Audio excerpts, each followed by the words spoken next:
Chapter 6. Grubs Up. Bear picked up one of the grubs, which looked like lots of bluish-white plastic rings stuck together. It was as thick as one of his fingers, but curled up tight and wriggling. He pulled it out straight and in front of Omar's astonished eyes, put most of it into his mouth, and bit hard. "You're eating a maggot?" Omar said, horrified. "A grub, actually," Bear corrected him with a smile. "Maggots are baby flies. Grubs are baby beetles. And there's more protein in one of these than in the same weight of beef." He picked one up and handed it over. "Give it a go. Don't eat the head, but the rest is fine." Omar took it between thumb and forefinger and studied it with dread. But Bear had done this, and he seemed to know what he was doing, and Omar never backed down from a challenge. So he closed his eyes, put it in his mouth, and bit hard. It was like eating a sausage full of snot. When his teeth bit through the surface, there was an explosion of goo inside his mouth. He pulled a face, and then did all he could to swallow it. "Delicious," he gasped. I wonder how many other words you can find for delicious, Year 3. Bear chuckled. He had gone over to inspect something the size of several footballs that was stuck to the side of a tree trunk. It was brown and knobbly, and it looked like a massive scab on the bark. He talked as he pulled out his machete. "The general rule is avoid anything that's brightly coloured or hairy, or that has black dots under its skin, and give them a sniff before they go in your mouth. If there's anything that's like peaches or marzipan, drop them immediately and wipe your fingers. They might smell amazing, but they have cyanide in them. Extremely poisonous, in fact deadly. But these are fine."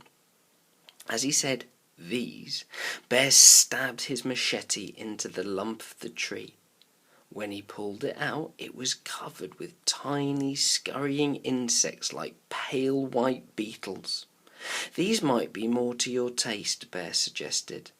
He scooped up several of the critters by rubbing his fingers along the blunt edge of the blade, and then he popped them into his mouth. Termites. Delicious. It's a cool face, I like that. Can you write me a little paragraph describing that face, Year 3s?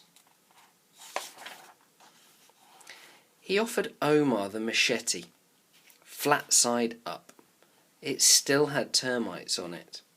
Omar steeled himself and then ran his finger along like Bear had, avoiding the sharp edge of the blade. "Eat them quick before they crawl off," said Bear. "They'll get into your hair, into your ears and nose, even under your clothes and down your trousers. All places you really don't want insects." Omar quickly sucked his finger. For a moment he felt the termite tickling his tongue, and then they were gone. He had to admit they tasted better than the grubs. More like an old lemon or orange that had gone stale.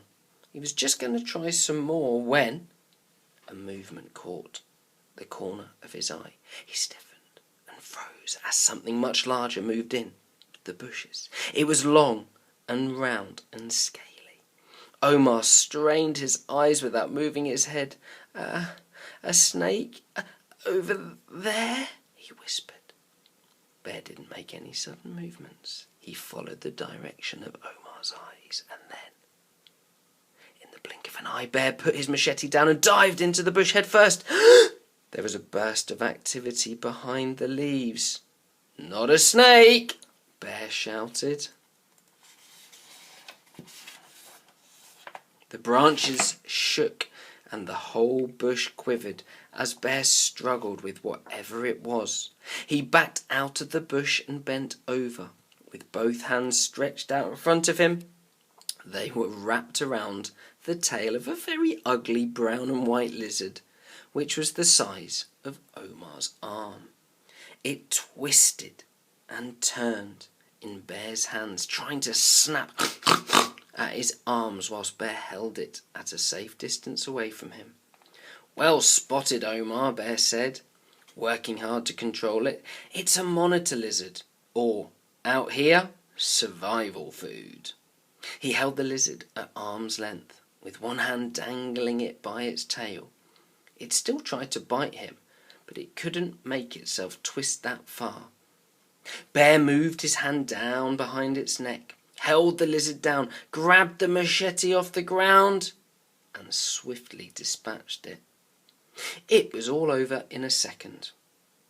"We thank the jungle for the food and then we move on. This will give us vital energy when we stop tonight," Bear said. "We need to make good use of what the jungle provides if we want to survive." Omar's mind was spinning. Bear then sawed off a chunk of the termite nest with his machete and knocked it free of termites before he put it in his backpack with the lizard. "This will come in handy later," Bear said. "It's digested wood, so it'll burn nicely." It took a moment for the penny to drop. "Hang on, digested?" Omar said. He knew what happens to food once it's been digested. "You mean it's 100% termite poo," Bear agreed, smiling. "Come on, we've got a couple of hours left before we need to set up our camp, so let's use them." They pressed on through the jungle. Omar forced himself to go at Bear's pace because he remembered what had happened the last time that he tried to go alone. Whilst I'm reading these pages, Year 3s, I was just wondering, nouns. Can you remember what a noun is? A noun is a thing, like a table, or a rock, or a finger, or a compass. Let's see how many nouns you can spot on these 2 pages, please.